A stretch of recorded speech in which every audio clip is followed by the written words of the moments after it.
The skies above Newcastle upon Tyne in the late 1960s were often as gray and heavy as the city's lingering industrial past.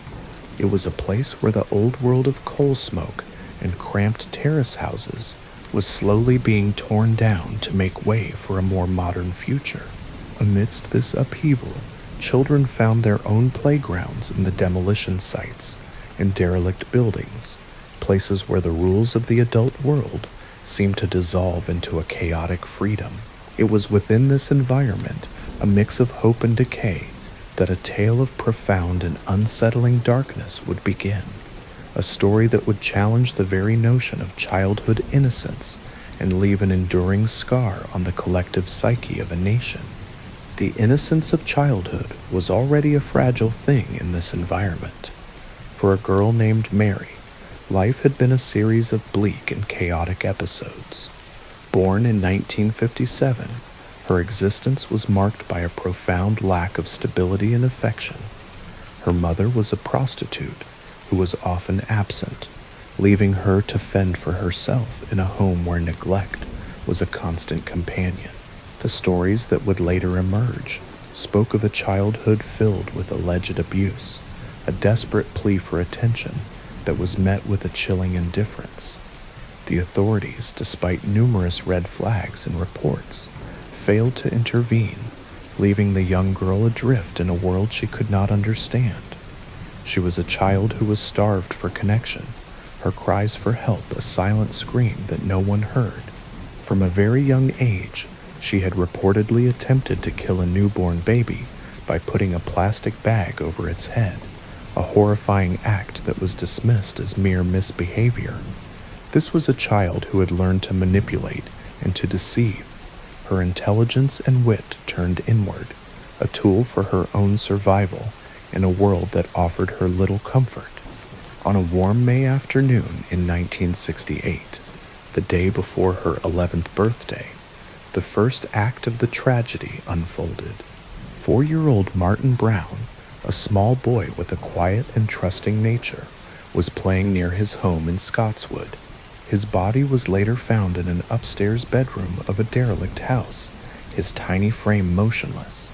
A local workman named John Hall discovered the body and attempted to perform CPR, but it was to no avail. The initial examination by a pathologist yielded no obvious cause of death. There were no marks of violence, only specks of foam and blood on his mouth. The police, perplexed by the lack of clear evidence, were unable to determine what had happened. They could not fathom that a child had been strangled with such a gentle, almost tender grip that it left no trace. An inquest on June 7 returned an open verdict, a grim and haunting mystery that left Martin's family, particularly his mother June Richardson, in an agonizing state of uncertainty. The days that followed were a testament to the community's grief, but they were also marked by a series of bizarre and unsettling incidents. On her birthday, the day after the first murder, Mary and her friend Norma Bell broke into a nursery. They vandalized the building, tearing books and smearing paint on the walls, a seemingly random act of destruction.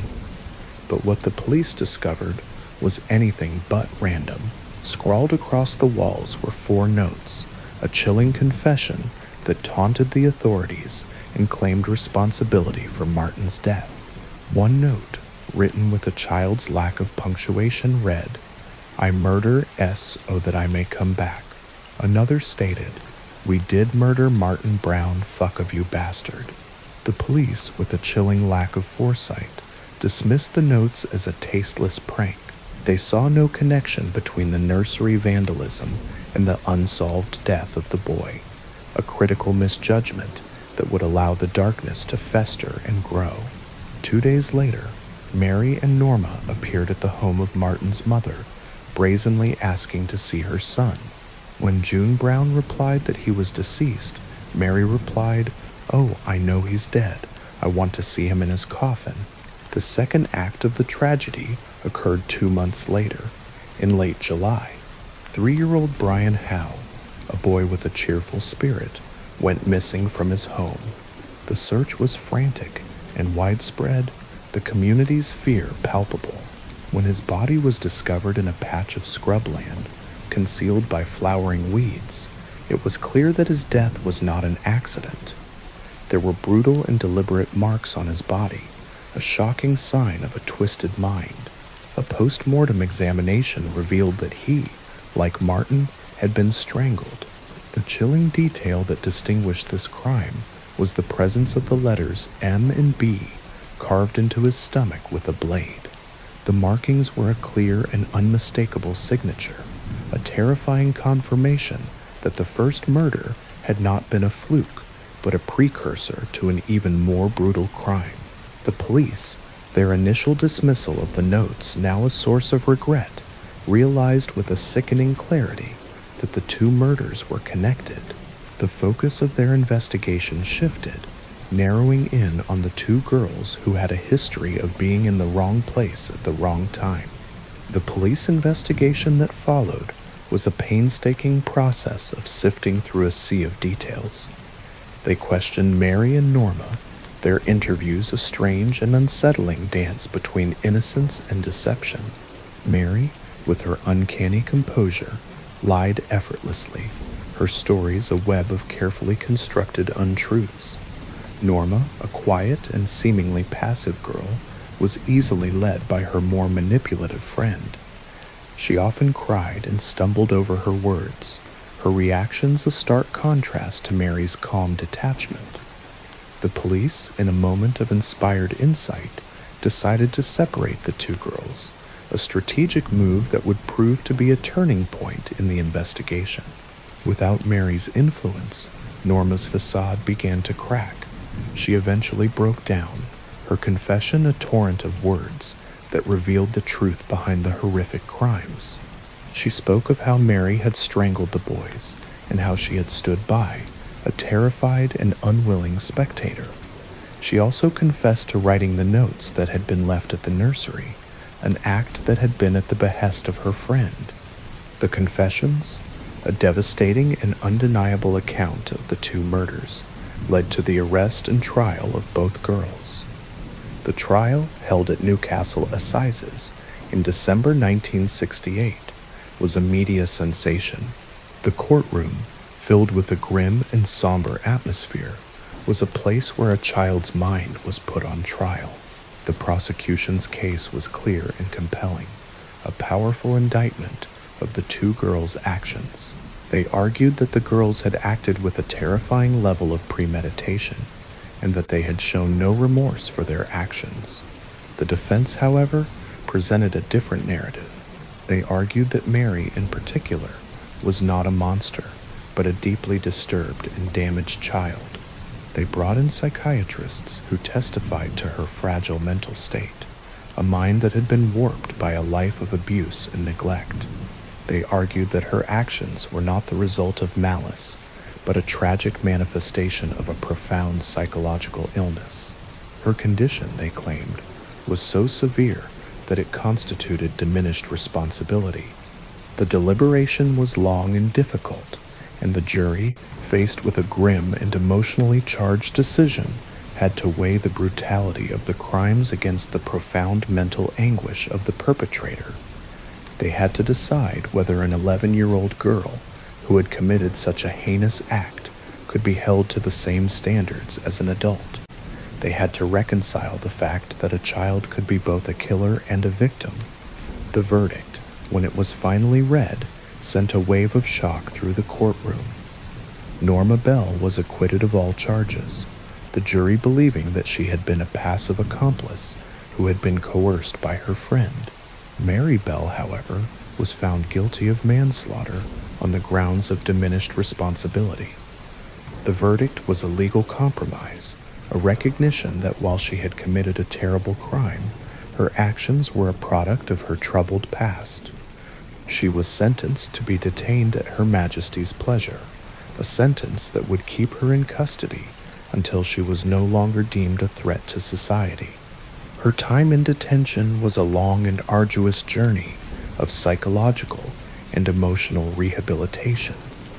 She was a deeply troubled and difficult inmate, But she was also a child who was desperate for a sense of normalcy and affection.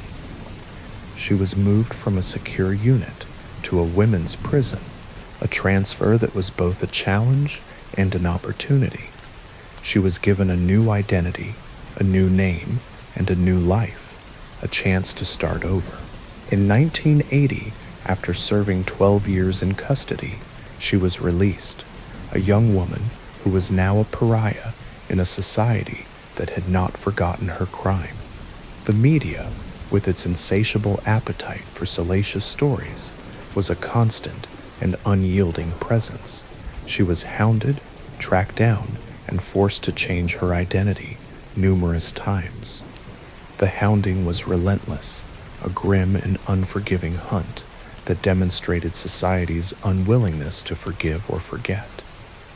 In 2003, after years of living in the shadows, she was granted lifelong anonymity by a high court injunction, a legal decision that protected her and her daughter from the unrelenting harassment.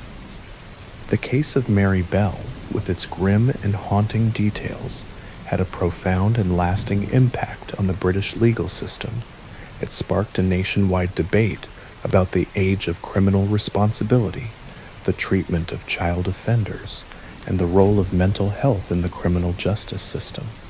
It forced the nation to confront the uncomfortable reality that a child, a figure of innocence and purity, could be capable of a profound and terrible evil. The story of Mary Bell, a young girl who was both a perpetrator and a victim, is a grim and haunting reminder of the darkness that can lurk within the most seemingly innocent of hearts. Her story is a testament to the power of a child's mind, a mind that was so deeply scarred by a life of abuse and neglect that it could no longer distinguish between right and wrong. The memory of her crime, a grim and haunting presence, would forever haunt the quiet streets of Newcastle upon Tyne. It serves as a stark and sobering reminder that in a world of complex psychological states and social failures, the responsibility of a just society is to not only punish the crime, but to understand the circumstances that led to it. Case 2. The small rural town of St. John's, Arizona, nestled in the vast arid landscape of the American Southwest, had long been a place defined by its quiet simplicity and close-knit community. Here, life moved at a different pace, governed by the rhythms of the seasons and the shared history of its inhabitants. It was a place where doors were often left unlocked, and the trust between neighbors was as solid as the red rock mesas that dotted the horizon. In this tranquil setting, the idea of a violent, senseless act was not merely rare, it was almost unimaginable. But on the evening of November 5, 2008, the town's profound peace was shattered by a crime so unthinkable that it would forever alter its sense of self, casting a long shadow of doubt and disbelief over its once unshakable foundations. The very heart of the community was struck by an act of shocking brutality that seemed to defy all logic, a narrative of violence that simply did not belong in this serene corner of the world. The victims of this sudden and brutal invasion of violence were two men whose lives were interwoven with the fabric of the town. Vincent Romero, a devoted father of 29, was a man whose life revolved around his family and his work. He was a pillar of his small world, a constant presence for his son, and a reliable friend to many. Timothy Romans, at 39, was a longtime family friend and a co-worker of Romero's. Their friendship was a testament to the town's interconnectedness, a bond forged through shared labor and a mutual respect that had deepened over the years. Both men were found shot multiple times inside Romero's home, their bodies left in a scene of horrifying violence that stood in stark opposition to the peaceful atmosphere of the town. Blood had pooled on the floor, and the cold metal of bullet casings lay scattered on the ground, each one a silent and terrible testament to the ferocity of the act. The stillness that followed was not one of peace, but an eerie, profound silence that seemed to hold its breath in the face of such a shocking reality. The discovery was set in motion not by a sound of struggle, but by the quiet unease of a concerned coworker. When Timothy Romans failed to show up for work, his colleague's instinct told him that something was terribly wrong. A call to 911 brought officers to Romero's home, where they were met with the devastating tableau of the crime scene. The immediate investigation was a methodical and grim process. Every detail was scrutinized, every piece of evidence a puzzle piece in a picture that was rapidly becoming more and more terrifying. The initial suspicion, a natural and almost automatic assumption, fell upon some unknown intruder, a stranger who had broken the unspoken rules of this town. The officers, seasoned by years of training and experience, prepared to hunt for a phantom figure, a faceless monster who had committed this heinous act. They could not have been prepared for the reality they would soon face, a truth so disturbing it would shake their very understanding of the world. The focus of the investigation soon narrowed, not to a hardened criminal, but to the most unlikely of suspects. The primary evidence did not point to a stranger or a hardened adult, but to a small, fragile figure who was present at the scene. The chilling conclusion was that the suspected killer was an 8-year-old boy, a child who had once been a symbol of the town's future. The shock of this revelation was profound and immediate, a collective gasp of disbelief that echoed through the police department and out into the community. It was a truth that was impossible to reconcile with the deeply ingrained beliefs about childhood innocence. How could a mind so young, a heart so seemingly pure, harbor such a capacity for cold and deliberate violence? The very foundation of their reality seemed to tremble. Their assumptions about good and evil, about the inherent nature of a child, were being systematically dismantled. The arrest and subsequent custody of the young boy marked a new and profoundly unsettling phase of the case. The legal and moral complexities were staggering. The child, whose identity was carefully guarded, was taken into custody, a small, quiet figure in a world of towering adults. He was reportedly cooperative, his demeanor a disquieting mix of calm and detachment that was at odds with the gravity of his alleged actions.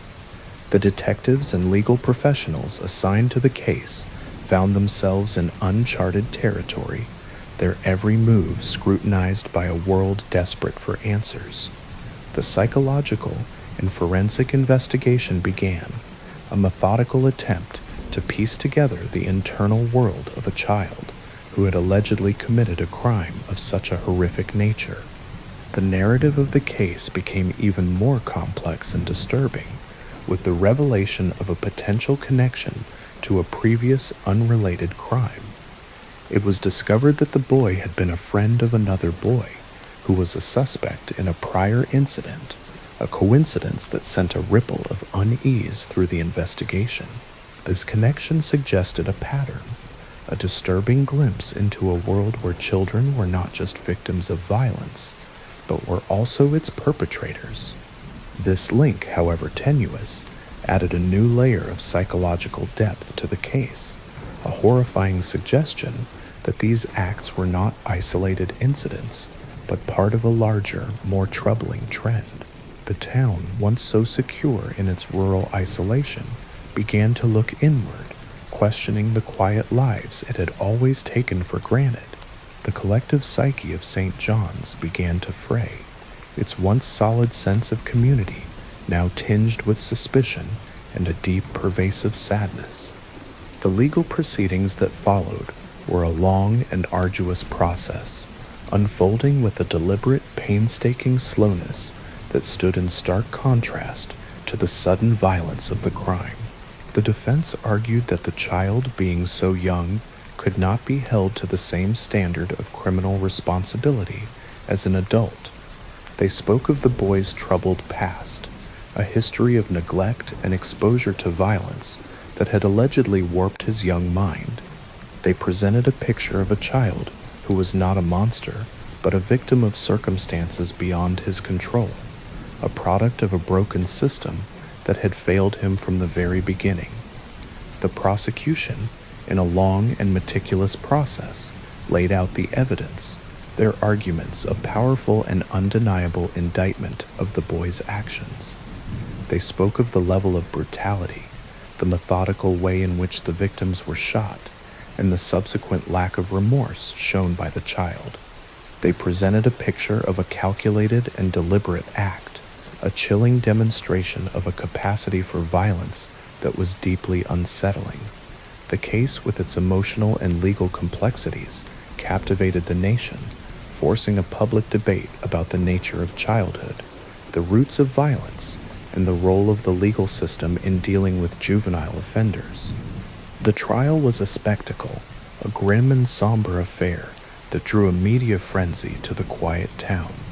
The courtroom was a place where a child's mind was put on trial, where experts argued over the difference between a damaged child and an inherently evil one. The jury, faced with a grim and emotionally charged decision, had to weigh the brutality of the crimes against the profound mental anguish of the perpetrator. They had to decide whether an 8-year-old boy who had committed such a heinous act could be held to the same standards as an adult. They had to reconcile the fact that a child could be both a killer and a victim. The verdict, when it was finally read, was a compromise, a recognition that while he had committed a terrible crime, his actions were a product of his troubled past. He was found guilty of a lesser charge and was sentenced to a term of incarceration that would see him held in a juvenile facility until he was no longer deemed a threat to society. The aftermath of the trial left a deep and lasting wound on the town of St. John's. The people were left to grapple with a new and painful reality. The once unshakable trust that had defined their community was now a fragile, broken thing.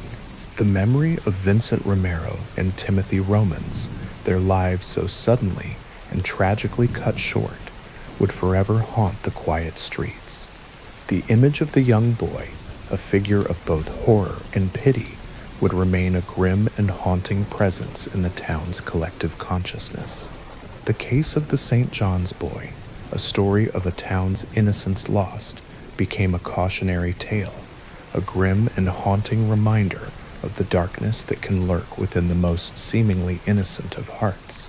It serves as a stark and sobering reminder that in a world of complex psychological states and social failures, the responsibility of a just society is to not only punish the crime, but to understand the circumstances that led to it.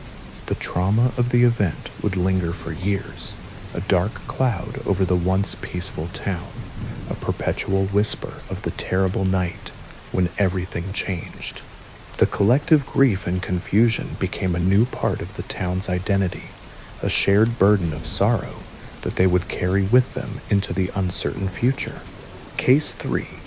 The seemingly placid landscape of Luzerne County, Pennsylvania, in the early 2000s, was a place defined by its serene valleys and its unassuming towns.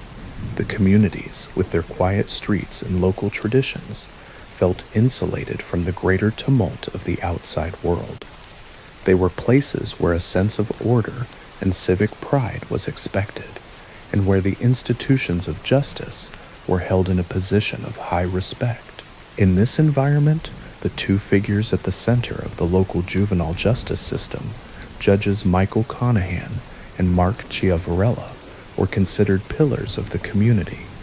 They were men who had risen to positions of power and influence, their careers built on a foundation of public trust.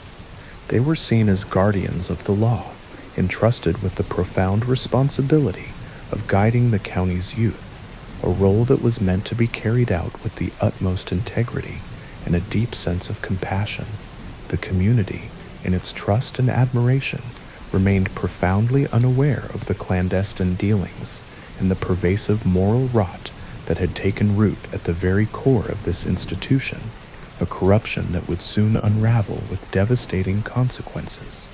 The first subtle signs of a deeper corruption began to emerge not in a courtroom, but in a series of quiet, closed-door meetings.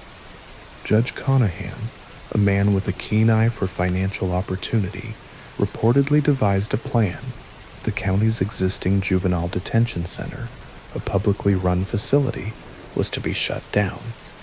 This seemingly benign administrative decision was a strategic move, a calculated step toward a more lucrative arrangement. A new privately owned facility, to be known as PA Childcare, was already being constructed. Its developers, determined to secure a steady stream of business, had allegedly entered into a secret and deeply unethical agreement with the two judges. The deal was simple, yet insidious. In exchange for millions of dollars in kickbacks, Conahan and Chiavarella would ensure that the new facility would be filled with young offenders. The financial arrangement, a corrupt and clandestine pact, was sealed with the exchange of money, a transaction that marked the beginning of a grim new era for the county's juvenile justice system. The moral compass of the judiciary had been compromised, its sacred duty to serve the public replaced by a greedy and self-serving pursuit of personal wealth. With the new facility ready for business, the judges began to implement a new policy, a chilling and rigid doctrine they called zero tolerance. The policy, with its inflexible and uncompromising rules, was a tool of oppression disguised as a measure of public safety. It was applied with a ruthless efficiency, its purpose not to rehabilitate, but to incarcerate. The result was a dramatic and unprecedented surge in the number of children being funneled into the juvenile justice system. Youngsters who once would have been given a warning or a slap on the wrist for minor nonviolent offenses were now being detained. The list of infractions that could land a child in detention grew to include things as trivial as schoolyard scuffles, petty theft, or even creating a parody page on MySpace. The courtroom of Judge Chiavarella became a place of almost conveyor belt justice, where hearings were brief, often lasting only a few minutes, and where children were denied their fundamental right to legal counsel. The verdicts were swift and predetermined, a cruel and efficient process that made a mockery of the very principles of justice. The children, bewildered and terrified, were sent away to the private facility, their pleas for mercy met with a cold and indifferent silence. The human cost of this conspiracy was immeasurable. The children, many of whom were first-time offenders with no prior criminal record, were thrust into a world of institutional confinement and psychological torment. The emotional and mental anguish they endured was profound. They were stripped of their dignity, their innocence, and their freedom, all for the enrichment of two men who had betrayed their sacred trust. Their detentions, often lasting for months, had a devastating ripple effect. Families were torn apart, their lives consumed by the stress of fighting a corrupt system. Parents, bewildered and heartbroken, were left to wonder what had happened to the system they had once trusted. The young victims, upon their release, were left with a permanent scar, a criminal record that would follow them for the rest of their lives. The emotional and mental trauma they had endured, a result of being unjustly imprisoned, would linger for years, a dark and haunting presence that would forever alter their view of the world and their place within it. The elaborate and deeply secretive nature of the scheme meant that it remained hidden for a considerable period, a dark and festering secret at the heart of the community. But in 2007, a federal investigation was launched, a slow and methodical process that began to uncover the layers of corruption.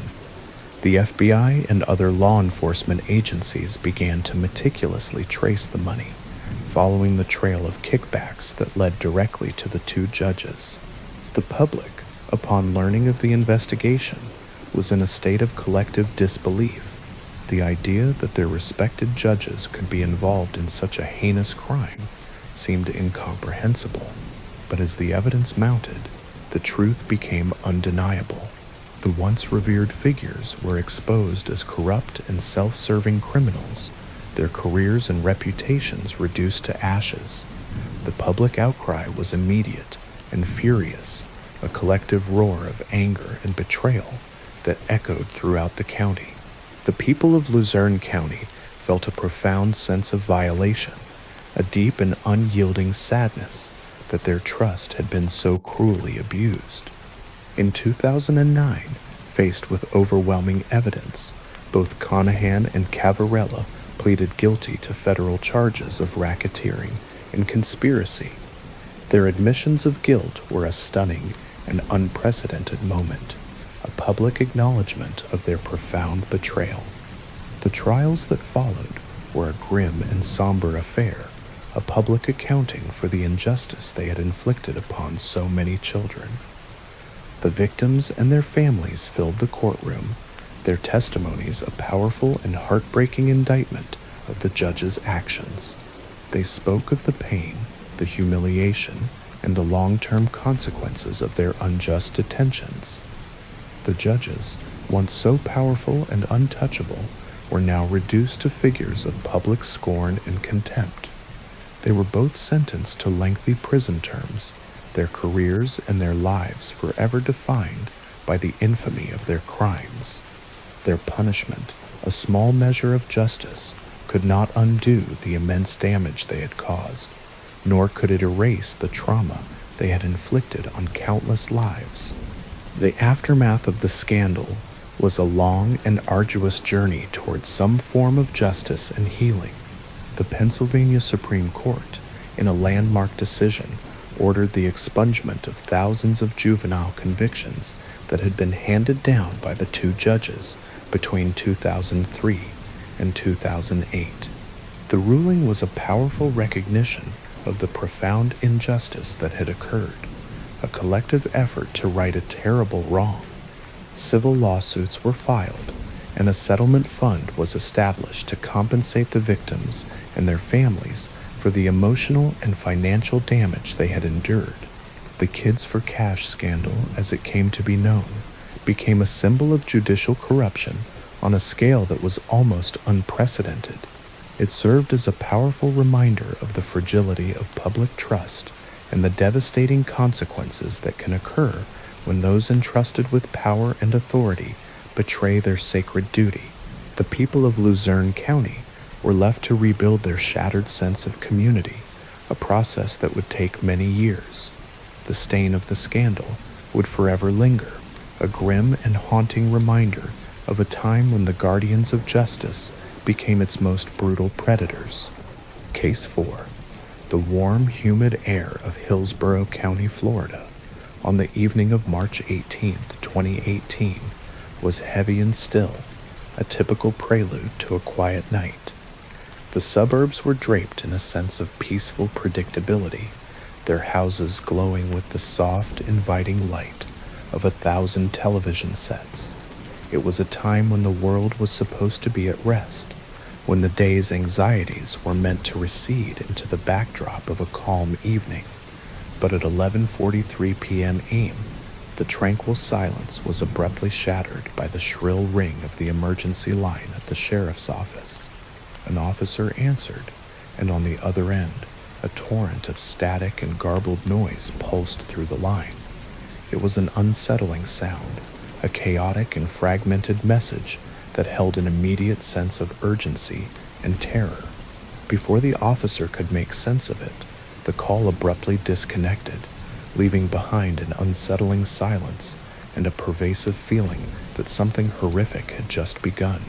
A gut-wrenching instinct told the officer that a nightmare was unfolding somewhere out there, a horrifying event that had not yet revealed its true shape.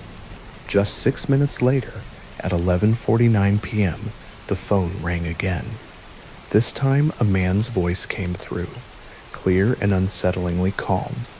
It was a voice that seemed to have no connection to the terror that had just preceded it, an almost unnaturally serene tone that sent a chill down the spine of the officer. The man reported an emergency and provided an address, 13248 Peak Lake Road. He offered no further details, no plea for help, just a cold and direct pronouncement of an unfolding tragedy. The call was as unsettling as the first, a stark and eerie contrast that served as a chilling harbinger of the chaos that awaited the officers dispatched to the scene. The police patrol cars, their sirens silenced, made their way through the quiet suburban streets, their headlights cutting through the darkness, their purpose a grim and foreboding duty. As they approached the given address, a gruesome reality began to emerge. The sense of foreboding that had permeated the air was suddenly and brutally confirmed. Flames were already erupting violently from the house at 113-2048 Peak Lake Road. The fire, a living, breathing entity of destruction, was spreading with a terrifying speed, consuming everything in its path. It was a chaotic and terrifying scene, the flickering red and orange light of the flames casting a malevolent glow on the surrounding houses. The air, once heavy and humid, was now thick with the acrid smell of smoke and the heat of the fire. The officers, their training kicking in, focused on the immediate task, securing the area and ensuring the safety of any potential survivors. The fire department arrived just in time, their efforts a desperate race against a force of nature that threatened to obliterate any evidence of the night's events. But even as the firefighters battled the blaze, the officers on the scene began to discover the grim truth, a reality far more disturbing than a simple fire. The true horror of the night was not the fire itself, but the events that had preceded it. As officers moved to contain the scene, they found a man in a state of distress, his body covered in blood. He was screaming and acting erratically, his behavior a terrifying mix of anger and madness. He held a knife and a lighter in his hands, symbols of the destruction he had just wrought. The police, their training and instincts guiding them, moved swiftly to subdue him. A taser was deployed, its electrical charge cutting through the man's frenzy, and he was brought to the ground. He was placed in handcuffs, his violent struggle replaced by a chilling calm as he was taken into custody. It was a moment of profound and unsettling stillness, the man's wild rage replaced by an unnerving sense of detachment. The officers, with a collective sense of unease, began to realize the full scope of the tragedy they had just walked into. The fire, they now understood, was not an accident. It was an act of deliberate and malicious destruction, a grim attempt to cover up a more terrible crime.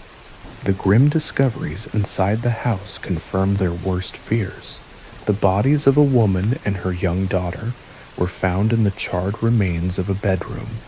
The victims, later identified as Kenyatta Barron and her daughter Renavia O'Neill, had been killed before the fire had been set. The violence inflicted upon them was brutal and unsparing, a chilling testament to the man's capacity for rage. The scene was one of unimaginable horror, a place where a family's sanctuary had been turned into a tomb. The bodies, a grim and silent tableau of a life that had been so cruelly taken, lay in the blackened wreckage of a once beautiful room. The silence that followed the discovery was not one of peace, but an eerie, profound silence that seemed to hold its breath in the face of such a shocking reality. The man in custody, the man who had been so eerily calm on the phone, was identified as Ronnie O'Neill, the father of Renavia and the partner of Kenyatta. The motive for his heinous acts, a twisted and incomprehensible rage, was still a mystery, but the evidence against him was overwhelming. The initial 911 call, the one filled with static and garbled noise, was later determined to have been made by Kenyatta, a last desperate plea for help that had been cut short by her attacker. The call from Ronnie, the second one, was a cold and deliberate attempt to mislead the police, to establish a false narrative that was quickly unraveling in the face of the grim reality. The investigation that followed was a painstaking and methodical process of sifting through the evidence, a grim and somber duty that sought to piece together the events of that terrible night. The legal proceedings that followed were a long and arduous process, unfolding with a deliberate, painstaking slowness that stood in stark contrast to the sudden violence of the crime. Ronnie O'Neill, who was held in custody, was unrepentant, his behavior a disquieting mix of defiance and madness. He was charged with 2 counts of first-degree murder, arson, and a host of other related crimes. The trial was a spectacle, a grim and somber affair that drew a media frenzy to the quiet town. The courtroom was a place where a family's final moments were laid bare, where experts argued over the difference between a damaged mind and an inherently evil one. The prosecution, in a long and meticulous process, laid out the evidence, their arguments a powerful and undeniable indictment of O'Neill's actions. They spoke of the cold and deliberate nature of the crime, the horrifying details of the murders, and the subsequent attempt to conceal the evidence.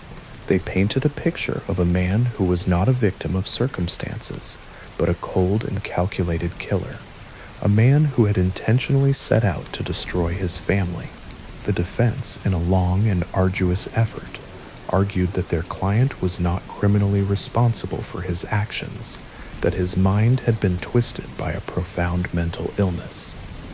The jury, faced with a grim and emotionally charged decision, had to weigh the brutality of the crimes against the defendant's alleged mental state. They had to reconcile the fact that a man could be both a killer and a victim of his own mind. The deliberation was long and difficult, and the verdict, when it was finally read, was a decisive one. Ronnie O'Neill was found guilty of all charges. He was a man who had committed a terrible crime, and he was to be held accountable for his actions. The verdict was a moment of grim and unprecedented victory for the prosecution, a legal ruling that would forever alter the way the British justice system viewed crimes committed by children. The jury, in a final and decisive act, had sided with the defense, a decision that acknowledged the profound psychological damage that had been inflicted upon the young girl. He was sentenced to life in prison, a punishment that would see him held in custody for the rest of his natural life. The aftermath of the trial left a deep and lasting wound on the community of Hillsborough County. The people were left to grapple with a new and painful reality. The once unshakable trust that had defined their community was now a fragile, broken thing. The memory of Kenyatta Barron and her daughter Renavia O'Neill, their lives so suddenly and tragically cut short, would forever haunt the quiet streets. The image of Ronnie O'Neill, a figure of both horror and pity, would remain a grim and haunting presence in the town's collective consciousness. The case of the Hillsborough County murders, a story of a town's innocence lost, became a cautionary tale, a grim and haunting reminder of the darkness that can lurk within the most seemingly ordinary of homes. It serves as a stark and sobering reminder that in a world of complex psychological states and social failures, the responsibility of a just society is to not only punish the crime, but to understand the circumstances that led to it. The trauma of the event would linger for years, a dark cloud over the once peaceful town, a perpetual whisper of the terrible night when everything changed. The collective grief and confusion became a new part of the town's identity, a shared burden of sorrow that they would carry with them into the uncertain future. Case 5. The quiet suburban town of Northbrook, Illinois, in the late 1980s was a place that seemed to be in a perpetual state of sun-drenched, idyllic calm. It was a place where manicured lawns and tree-lined streets spoke of a community that was both prosperous and safe. Here, the pursuit of academic and athletic excellence was not just encouraged, it was a way of life. The high school was a crucible of achievement, a place where young minds were forged into future leaders and innovators. At the very top of this hierarchy of brilliance were two young men, figures of almost mythic status in their small world. Their lives were a testament to the power of hard work and natural talent, a bright and shining example of the promise of a golden future. But on a calm autumn night, the town's serene sense of security was shattered by a crime so unthinkable that it would forever alter its sense of self, a grim and brutal act that seemed to defy all logic and reason. The victims of this sudden and brutal invasion of violence were Kevin and David, two young men whose lives were interwoven with the fabric of the community. Kevin, a charismatic and highly intelligent young man, was the very definition of a brilliant scholar. His intellect was a force of nature, his curiosity an unquenchable fire. He was an editor of the school newspaper, a member of the debate team, and a natural leader who was universally respected by his peers and teachers alike. David, his friend and intellectual equal, was a quiet and introspective soul, a genius with a particular passion for computer science and mathematics. He was a master of logic and a puzzle solver of the highest order, a young man whose future was destined to be at the forefront of the technological revolution. Their friendship was a testament to the town's interconnectedness, a bond forged through a mutual respect for each other's intellect, and a shared vision of a future filled with boundless possibility. Both young men were found brutally murdered inside David's home, their bodies left in a scene of horrifying violence that stood in stark opposition to the peaceful atmosphere of the town.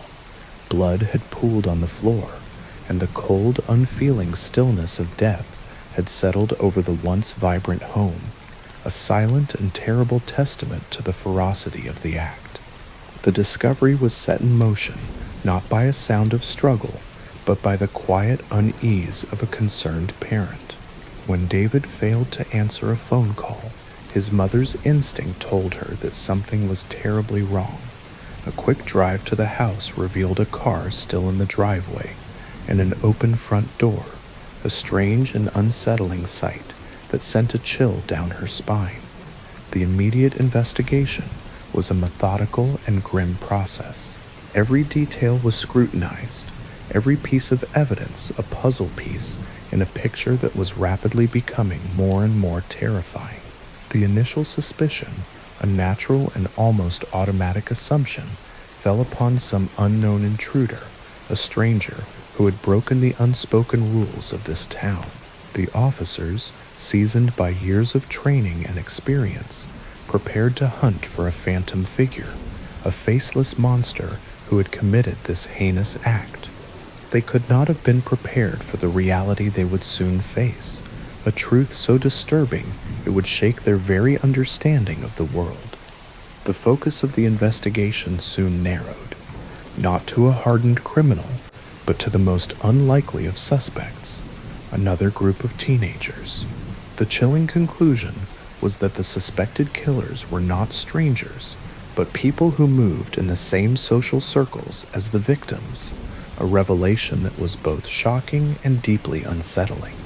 The motive for their heinous acts, a twisted and incomprehensible jealousy, was a mystery that would consume the investigators and the community alike.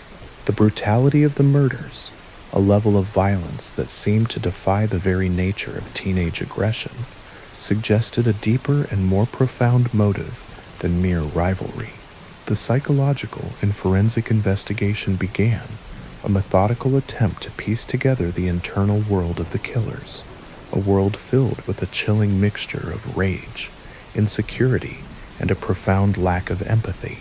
The arrest and subsequent custody of the young men marked a new and profoundly unsettling phase of the case. The legal and moral complexities were staggering. The children, their identities carefully guarded, were taken into custody, their demeanor a disquieting mix of calm and defiance, that was at odds with the gravity of their alleged actions. The narrative of the case became even more complex and disturbing with the revelation of the intricate social dynamics that had led to the crime. It was discovered that the killers were not just rivals, but were deeply insecure young men who felt overshadowed by the victim's brilliance and success. Their jealousy had festered and grown into a poisonous hatred, a dark and insidious force that had consumed their minds. This connection suggested a pattern, a disturbing glimpse into a world where children were not just victims of violence, but were also its perpetrators.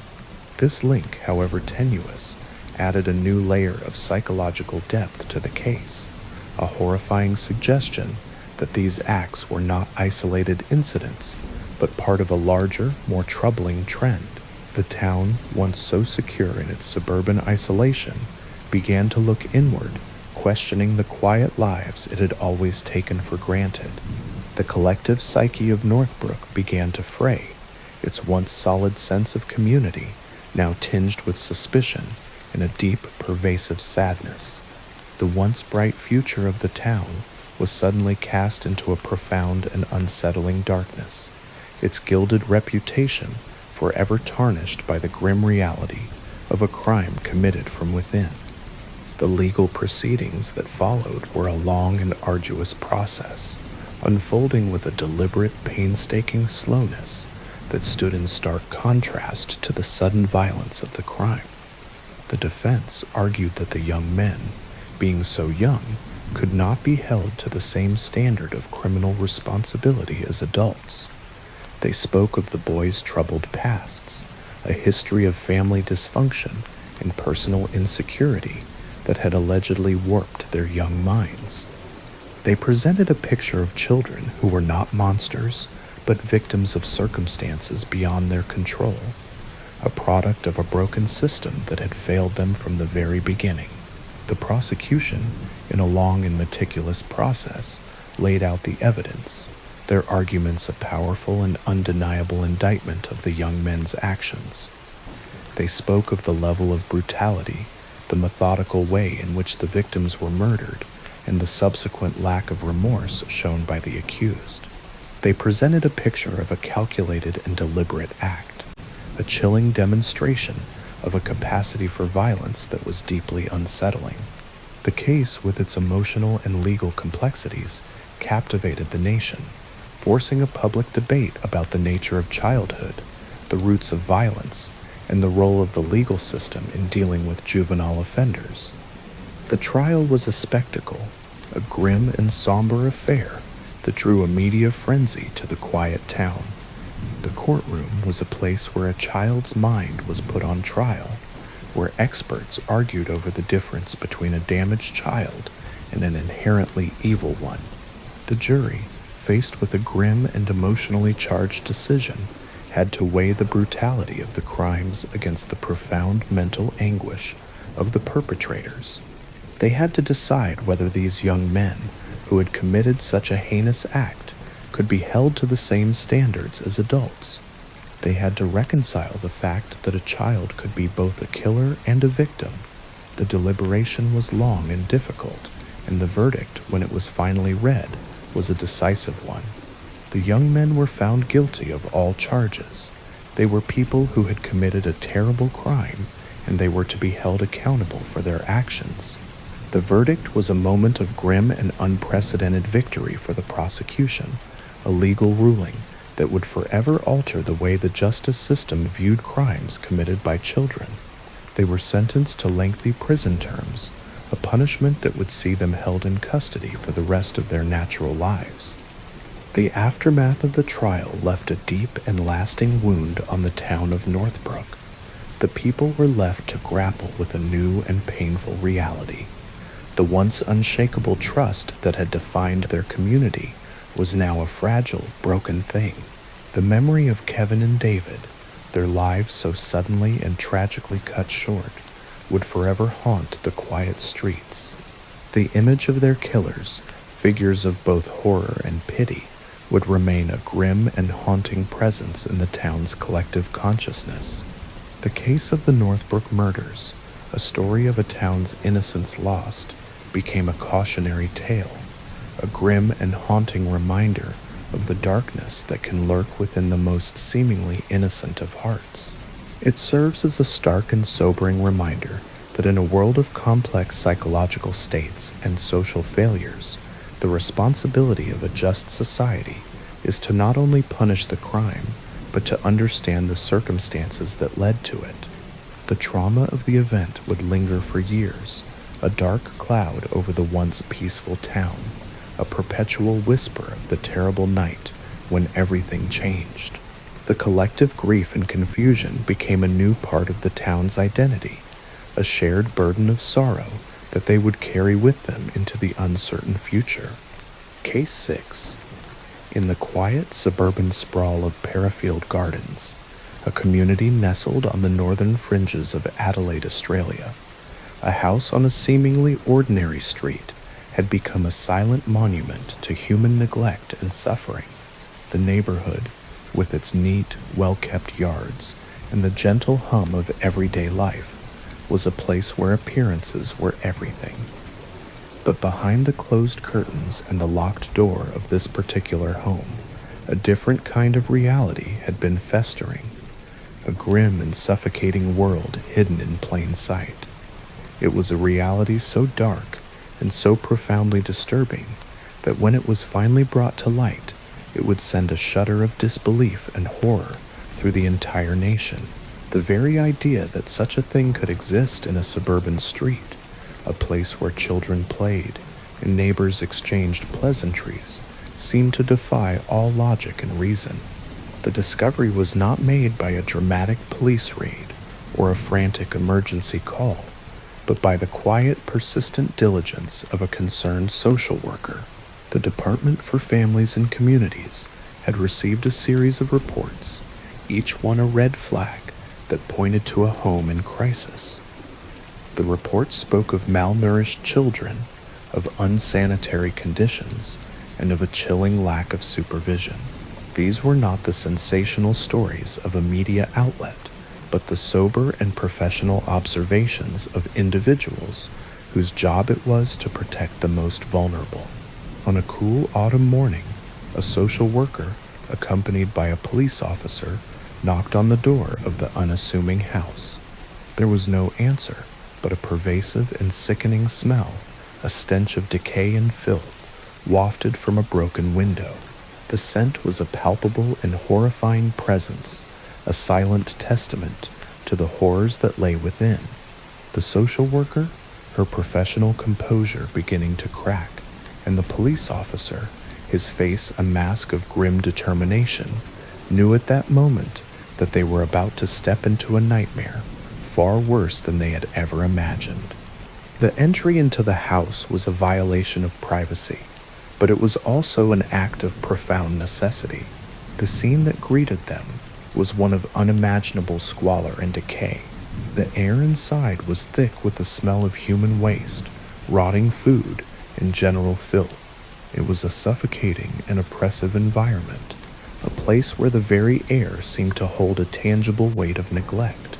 The floors were covered in a thick layer of garbage, discarded food containers, and human and animal feces. The furniture, what little there was caked in grime and torn to shreds. The walls were smeared with a dark, unidentifiable substance, and a pervasive darkness seemed to cling to every corner of the house. The sight was not just shocking, it was a profound assault on the senses, a grim and horrifying tableau of a family that had been left to descend into a state of total and utter chaos. In the midst of this overwhelming squalor, the social worker and the police officer made their most heartbreaking discovery. They found 4 children, their ages ranging from a young toddler to a teenager, living in a state of profound and unimaginable neglect. The children were malnourished and visibly unkempt, their bodies thin and their faces etched with a chilling mixture of fear and confusion. They were found in different parts of the house, each one a small, silent figure in a world that had seemingly forgotten them.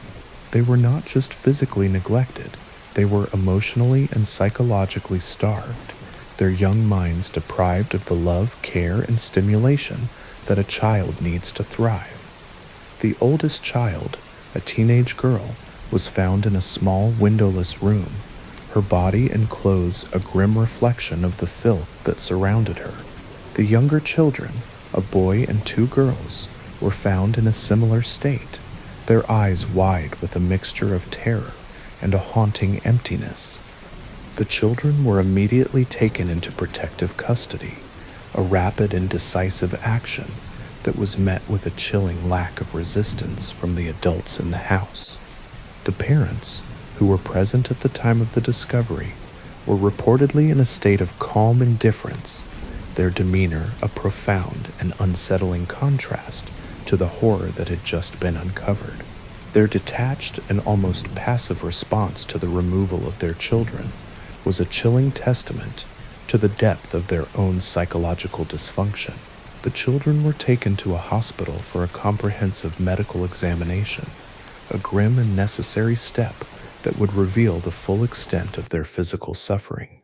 The doctors and nurses who examined them were shocked by what they found, their professional detachment giving way to a profound and heartbreaking sense of compassion. The children were severely underweight, their bodies riddled with infections and their teeth in a state of advanced decay. The physical scars they carried were a visible testament to the years of neglect they had endured, but it was the emotional and psychological wounds, the invisible scars on their young minds, that would prove to be the most difficult to heal. The subsequent investigation into the family and their history was a long and complex process, a methodical and painstaking effort to piece together the events that had led to such a profound state of neglect. The reports from the Department for Families and Communities, which had been filed for years, were now viewed in a new and horrifying light. The system, which was designed to protect the most vulnerable, had failed in its duty, its warnings and red flags either ignored or dismissed. The case became a symbol of a systemic failure, a grim and powerful indictment of a social welfare system that had been stretched to its breaking point. The public, upon learning of the details of the House of Horrors, was in a state of collective outrage. The idea that 4 children could have been allowed to live in such a condition in a country as prosperous and as developed as Australia seemed incomprehensible. The community's outrage was a raw and emotional response, a mixture of anger, sadness, and a profound sense of guilt that they had been living so close to such a nightmare and had not known.